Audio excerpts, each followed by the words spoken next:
Thailand की एक महिला ने 9 बौद्ध भिक्षुओं को ठगा 102 करोड़ रुपए की धोखाधड़ी। बौद्ध भिक्षुओं के सेक्स स्कैंडल में पकड़े जाने के बाद मठों में चल रहे काले कारनामे एक बार फिर चर्चा में आ गए हैं।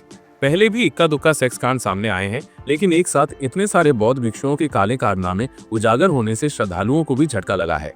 संभावना है कि अभी और बौद्ध भिक्षुओं की संलिप्तता सामने आएगी। मिस गोल्फ के नाम से मशहूर थाईलैंड की 35 वर्षीय विलावन एमस्वथ ने जिस तरह से बौद्ध भिक्षुओं को अपने यौन जाल में फंसाकर ब्लैकमेल किया है, उसकी चर्चा चारों ओर हो रही है। उसने कम से कम 9 वरिष्ठ बौद्ध भिक्षुओं को फंसाया। उसने इन भिक्षुओं से 102 करोड़ रुपए वसूले हैं।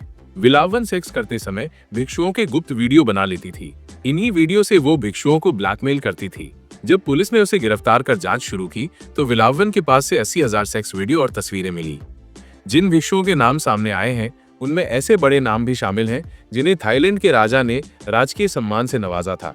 81 भिक्षुओं का राजकीय सम्मान रद्द कर दिया गया है। कई भिक्षुओं को मठों से निकाल दिया गया है। जैसे जैसे पुलिस वीडियो देख रही है वैसे वैसे नए नाम सामने आ रहे हैं। थाईलैंड की 90% आबादी बौद्ध धर्म का पालन करती है। लोग बौद्ध भिक्षुओं को सम्मान की दृष्टि से देखते हैं और उनकी बात मानते हैं। सार्वजनिक रूप से चरित्र और आचरण की बातें करने वाले बौद्ध भिक्षु वास्तव में कैसे हैं, ये सामने आने से श्रद्धालुओं को गहरा सदमा लगा है। बौद्ध मठों में अतीत में भी कई मामले सामने आ चुके हैं, जिनमें ड्रग्स से लेकर सेक्स तक के मामले पकड़े गए हैं। अब एक साथ कई बौद्ध भिक्षुओं के कारनामे सामने आने से हड़कंप मच गया है। मिस गोल्फ की यौन शोषण की कार्यप्रणाली कैसी थी? विलावन एमस्वथ एक धार्मिक व्यक्ति के रूप में मठों में जाती थी। वो भिक्षुओं के साथ बैठकर धार्मिक गतिविधियों में बाकायदा भाग लेती थी। धीरे धीरे वो बौद्ध भिक्षुओं का विश्वास जीत लेती थी और कहती थी कि उसे उनसे प्यार हो गया है। जब भिक्षु उसके जाल में फंस जाते थे तो वो उनके साथ यौन संबंध बनाती थी। यौन क्रीड़ा के दौरान वो भिक्षु को पता चले बिना कैमरे लगा देती थी और बाद में उन वीडियो से भिक्षुओं को ब्लैकमेल करती थी। भिक्षुओं के साथ यौन संबंध बनाने के कुछ समय बाद वो कहती थी कि वो उनके बच्चे की मां बनने वाली है और उसे ये बच्चा रखना ही है। वो कहती थी कि उनकी जिंदगी अच्छे से चले, इसके लिए उसे पैसे चाहिए। अगर भिक्षु सीधे नहीं मानते थे तो वो उन्हें वीडियो दिखाती थी और पैसे वसूल करती थी। उसने एक साथ कई भिक्षुओं को अपनी जाल में फंसाया था। कुछ भिक्षुओं ने तो विलावन को बाकायदा मठ से पैसे भी ट्रांसफर किए थे। एक्सटॉर्शन घोटाला कैसे सामने आया? विलावन ने एक बौद्ध भिक्षु को फंसाया था। उससे उसने बड़ी रकम वसूली थी। इस बौद्ध भिक्षु के साथ बाद में जो भी हुआ हो, लेकिन एक दिन अचानक उसने भिक्षु का जीवन छोड़ दिया। वो भिक्षु वापस सांसारिक जीवन में आ गया, जिससे सभी को बड़ा आश्चर्य हुआ। धीरे धीरे ये बात सामने आई कि एक युवती की ब्लैकमेलिंग के कारण उसने मठ का त्याग किया है। इसके बाद पुलिस ने विलावन पर नजर रखना शुरू कर दिया। कुछ सबूत हाथ लगने के बाद पुलिस ने उसे गिरफ्तार कर लिया। गिरफ्तारी के बाद उसने खुद ही कबूल कर लिया कि उसने भिक्षुओं को कैसे फंसाया। विलावन के कारण अच्छे बनकर घूमने वाले भिक्षु भी बेनकाब हो गए। जिनके नाम सामने नहीं आए थे वे लोग अपने कारनामे सामने न आए इसके लिए घबरा गए थे। कुछ तो पुलिस उनके पास पहुंचे, इससे पहले ही मठ छोड़कर भाग गए हैं। पुलिस का मानना है कि ये घोटाला जितना दिख रहा है उससे कहीं ज्यादा बड़ा हो सकता है। विलावन एक गरीब परिवार में पैदा हुई थी।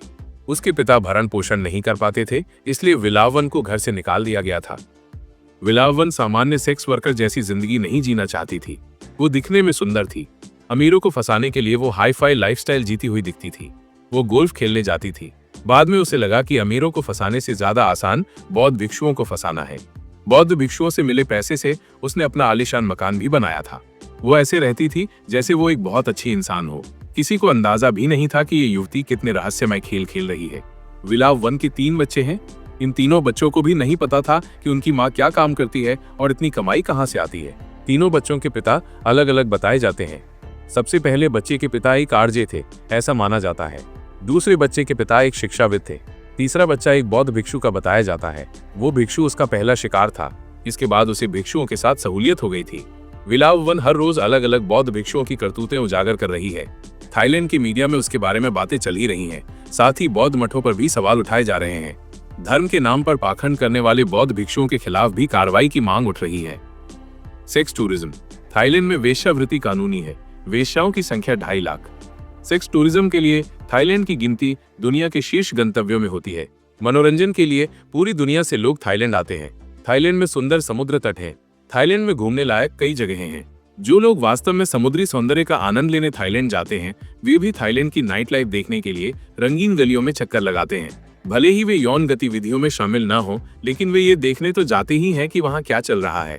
थाईलैंड में वेश्यावृत्ति कानूनी है। जो भी धंधे होते हैं वे वैध रूप से चलते हैं। International union of sex workers के आंकड़ों के अनुसार थाईलैंड में सेक्स वर्कर्स की संख्या 2.5 लाख से अधिक है। सिर्फ थाई लड़कियां ही नहीं, दुनिया भर से लड़कियां देह व्यापार के लिए थाईलैंड आती हैं। हमारे देश से थाईलैंड जाने वालों की संख्या हर साल नए रिकॉर्ड बनाती है। इस साल के पहले 6 महीनों में ही 10 लाख से अधिक भारतीयों ने थाईलैंड का दौरा किया है। हालांकि वे सभी सेक्स के लिए नहीं जाते हैं। हनीमून मनाने और घूमने जाने वाले लोगों की संख्या भी कम नहीं है।